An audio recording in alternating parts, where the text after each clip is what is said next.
Indian mythology में आप सभी का हार्दिक अभिनंदन करते हैं। मैं हूं ऐश्वर्या और मैं आपको बताने जा रही हूं आखिर क्यों केदारनाथ को जागृत महादेव कहा जाता है, जहां भगवान शिव साक्षात रहते हैं। आखिर क्यों इसे हम जागृत महादेव कहते हैं? दोस्तों, कुछ देर की ये कहानी आपके रोंगटे खड़े कर देगी। जैसा कि आपको पता है, केदारनाथ दर्शन के लिए साल भर भक्त इंतजार करते हैं। केदारनाथ की चढ़ाई को बेहद ही मुश्किल माना जाता है, लेकिन ऐसा कहा जाता है कि भोले बाबा जिसे दर्शन देने की ठान लेते हैं, उसे दर्शन देकर ही रहते हैं। इस बात से जुड़ी है भगवान शिव के भक्त की कहानी, जिसके बाद केदारनाथ को जागृत महादेव कहा जाने लगा। ऐसा कहा जाता है कि एक बार एक शिव भक्त अपने गांव से केदारनाथ धाम की यात्रा पर निकला।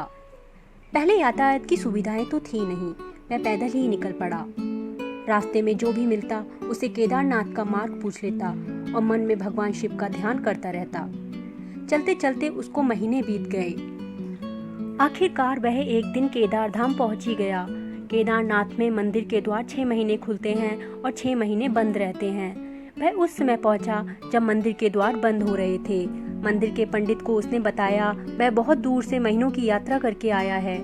पंडित से प्रार्थना की, कृपा करके दरवाजे खोलकर प्रभु के दर्शन करवा दीजिए, लेकिन वहाँ का तो नियम है, एक बार द्वार बंद हो तो बंद ही समझो। इसके बाद वह बहुत रोया, बार बार भगवान शिव को याद किया कि प्रभु बस एक बार दर्शन करा दो। वह प्रार्थना कर रहा था सभी से, लेकिन किसी ने उसकी नहीं सुनी। मंदिर के पंडित जी उनसे बोले, आप यहाँ 6 महीने बाद आना, क्योंकि 6 महीने बाद यहाँ के दरवाजे खुलेंगे। यहाँ 6 महीने बर्फ और बहुत ज़्यादा ठंड पड़ती है। और ऐसा कहकर सभी लोग वहाँ से चले गए। वह वहीं पर रोता रहा। रोते रोते रात होने लगी और चारों तरफ अंधेरा हो गया, लेकिन उसे विश्वास था अपने शिव पर कि वो जरूर कृपा करेंगे और दर्शन देंगे। उसे बहुत भूख और प्यास भी लग रही थी। उसने किसी के आने की आहट सुनी। देखा एक सन्यासी बाबा उसकी ओर आ रहा है। वह सन्यासी बाबा उसके पास आया और पास में बैठ गया।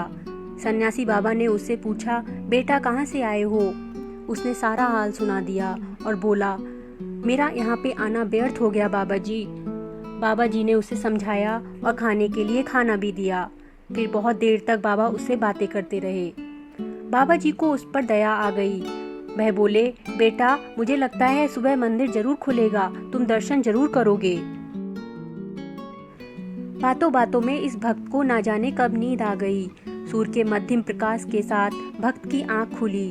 उसने इधर उधर बाबा को देखा, किंतु वह कहीं दिखाई नहीं दिए। इससे पहले वह कुछ समझ पाता, उसने देखा पंडित आ रहे हैं अपनी पूरी मंडली के साथ।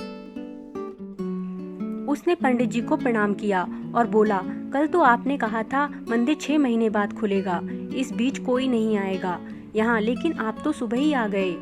पंडित जी ने उसे गौर से देखा, पहचानने की कोशिश की और पूछा, तुम वही हो जो मंदिर का द्वार बंद होने पर आए थे, जो मुझसे मिले थे? 6 महीने होते ही फिर से वापस आ गए? उस आदमी ने आश्चर्य से कहा, नहीं, मैं कहीं नहीं गया। कल ही तो आप मिले थे। रात में मैं यहीं सो गया था, मैं कहीं नहीं गया। पंडित के आश्चर्य का ठिकाना नहीं था। उन्होंने कहा, लेकिन मैं तो 6 महीने पहले मंदिर बंद करके गया था और आज 6 महीने बाद वापस आया हूँ। तुम 6 महीने तक यहाँ पर जिंदा कैसे रह सकते हो? पंडित और उसकी सारी मंडली हैरान थी। इतनी सर्दी में एक अकेला व्यक्ति कैसे 6 महीने तक जिंदा रह सकता है? तब उस भक्त ने उनको सन्यासी बाबा के मिलने और उनके साथ करी गई सारी बातें बता दी कि एक सन्यासी आया था, लंबा था, बड़ी बड़ी जटाएं, एक हाथ में त्रिशूल और एक हाथ में डमरू लिए, मृगशाला पहने हुए था। पंडित और सब लोग उसके चरणों में गिर गए। बोले, हमने तो जिंदगी लगा दी, किंतु प्रभु के दर्शन न पा सके। सच्चे भक्त तो तुम ही हो। तुमने तो साक्षात भगवान शिव के दर्शन किए हैं। उन्होंने ही अपनी योग माया से तुम्हारे 6 महीने को एक रात में परिवर्तित कर दिया, कालखंड को छोटा कर दिया।